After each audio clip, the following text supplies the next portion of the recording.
chapter, as discussed in the previous video, that we will be starting the post-Mauryan period in the next video, isn't it? So today we'll be starting the post-Mauryan period. This is the 10th chapter of history from Integrated Social Science Ratna Sagar class 6. And in this chapter, basically, we are going to read about the kingdoms that started establishing their foot here in Indian subcontinent, whether it is the kingdoms of the south, which the period of the southern kingdoms, and the other kingdoms in north and Deccan as well. So we'll be starting this video. Let us see the contents which we are going to discuss today. The contents which we are going to discuss today is the introduction part, basically what Sangam age is. Okay, that is to be discussed first. Then we'll be discussing on about the three kingdoms of Tamilakam, basically the Cholas, the Cheras, and the Pandyas. We'll also be discussing about the economic condition of the southern kingdoms as well in this particular video. Let us move on and let us start the chapter with the next slide. So this is the next slide, and as you can see, here is a map showing you the three southern kingdoms: Cholas, Cheras, and Pandyas, isn't it? Now moving to these things, let us discuss few things first. That is the Tamilakam, this region, the Tamilakam or the Tamil region, which is today known as South India. Okay, the kingdoms which were in the southern part of the country were basically towards lies to the south of the Krishna river. I think you're able to see the Krishna river. Okay, so these southern kingdoms were basically towards the to the south of the Krishna river, and these regions were ruled by the Cholas, the Cheras, and the Pandyas. Now, how we can say how we came to know that these regions were ruled by the Cholas, Cheras, and Pandyas. So there is a source of information named as Sangam literature that gives us the information about these kingdoms, as well as the period is known as the Sangam age. Which period is known as the Sangam age? So basically, the period in the history of these dynasties, in the history of Tamilakam, is known as Sangam age. So the word Sangam, when we talk about the word Sangam, Sangam refers to the association of poets, or it simply means assembly. Okay, and that time, during that period, the word Sangam refers to the association of poets who flourished under the royal patronage of the Pandyas kings at Madurai. Okay, and the poems composed by these poets are collectively known as Sangam literature. Okay, what is Sangam literature? The poems composed by the Tamil poets are collectively known as Sangam literature, and the period in which these poems were composed is called the Sangam age, basically the history of the Tamilakam or Tamil region or South India is thus known as the Sangam age. So let us talk about the Sangam texts as well. Okay, as I have already told that Sangam means assembly, and Sangam was a gathering of Tamil poets and scholars, basically, and the gathering of the Tamil poets and scholars was under the patronage of the Pandyan kings. Okay, perhaps three assemblies were held. So three Sangam assemblies were held during this period, and the third, the work composed during the first two assemblies are lost. The third and the most important assembly, which was held sometime between 100 CE to 250 CE at Madurai. Okay, so in this particular assembly, over 2000 poems were composed in Tamil during this assembly, and later these poems were compiled into a books which came to be known as Sangam literature. And this Sangam literature tells us about the society and the culture of that period. The Sangam texts are the earliest work of the Tamil literature available today. So this was Sangam age. Let us move on to the next slide and see and let us discuss about the three kingdoms of the Tamilakam. So the three kingdoms of the Tamilakam were the Cholas, the Cheras, who were also known as Kerala Putras, and the Pandyas. When it comes to the region they ruled, so the Cholas ruled the Kaveri Delta, the Cheras or Kerala Putras ruled the region near Kerala and some parts of Tamil Nadu, and the Pandyas ruled the region Madurai. The capital of the kingdoms, the Cholas were having capitals at Urayur, the Cheras were having capitals at Vanji and Madurai, because it was not written clearly, but the capital was Madurai itself.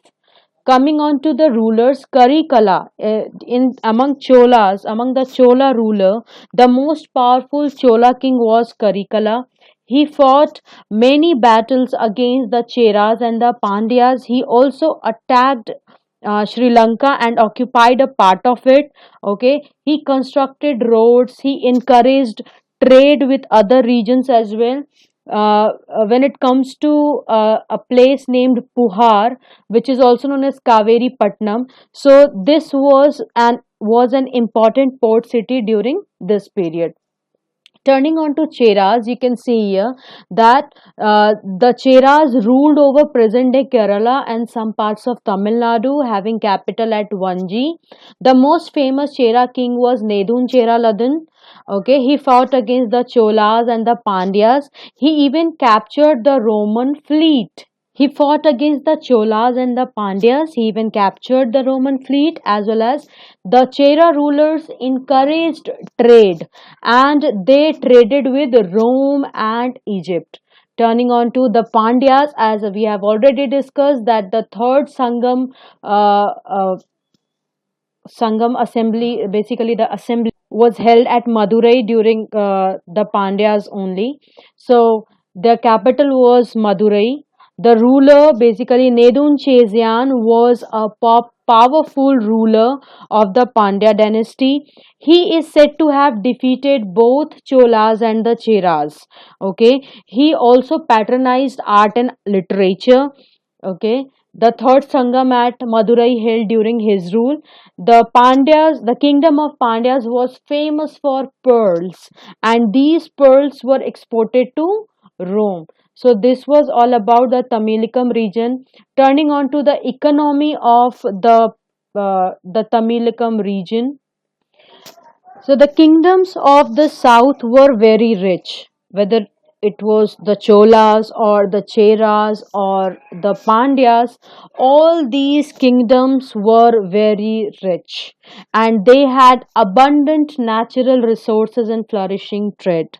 The important source of revenue was land. The money collected by this revenue was used to maintain large army, ensure good administration, and to give grants to poets and scholars. The Sangam literature contains many poems praising the kings who rewarded artists with gold, precious stones, fine clothes, etc. Trade during these kingdoms, trade earned a lot of money for South Indian kingdoms. Okay, spices like pepper and metals like gold and precious stones, pearls, fine muslin, and silk cloth were exported to Europe, West Asia, Southeast Asia, and China. And Roman ships visited the ports of Arikmedu to exchange goods. Now, let us discuss about Arikmedu, because Arikmedu is very important.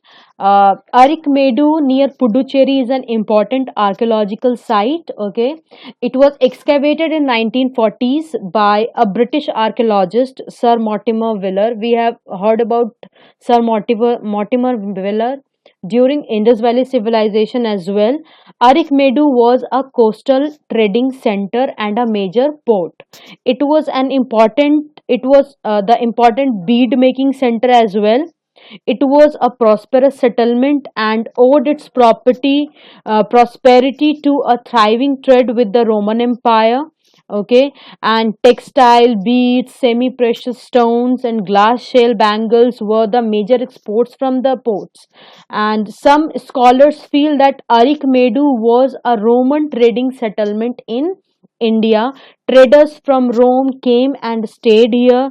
Roman pottery and glass gold coins have been found here in large numbers, and it may have been a warehouse where goods coming from Rome and other places were stored. Okay, so Arikmedu is an important archaeological site, and it was excavated by a British archaeologist named Sir Mortimer Wheeler in 1940s. So this was all about the southern kingdoms. Let us recapitulate what we have read till now. We have read that the Cholas, the Cheras, and Pandyas ruled in South India, and these kingdoms were very rich and had abundant natural resources and flourishing trade. And the Tamilakam, or the Tamil region, basically today known as South India, lies to the south of Krishna River. This region was basically ruled by the Cholas, Cheras, and Pandyas. How do we come to know about these kingdoms? The main source of information was the Sangam literature. I have already discussed about Sangam literature as well.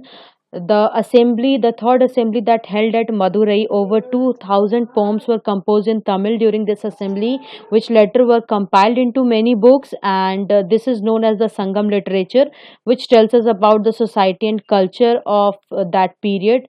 And the period in the history of Tamilakam, in the history of the Tamil region, or in the history of South India, is thus known as the Sangam age. We also discussed about the Cholas, the Cheras, and the Pandyas.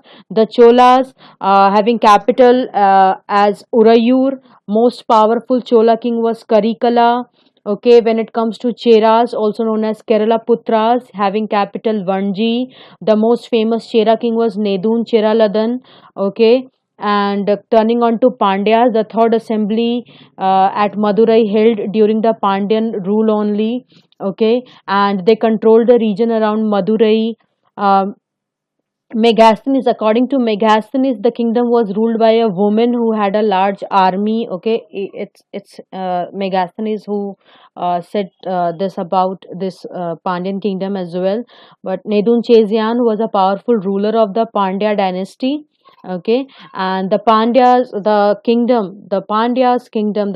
kingdom was famous for pearls, which and it exported pearls to Rome. So this was all related to the Sangam age. With this, I call it a day. We'll be meeting in the next video, in which we'll be discussing about the post-Mauryan kingdoms, the post-Mauryan period, and we'll be dealing with the kingdoms in North and the Deccan. Till then, have a nice day.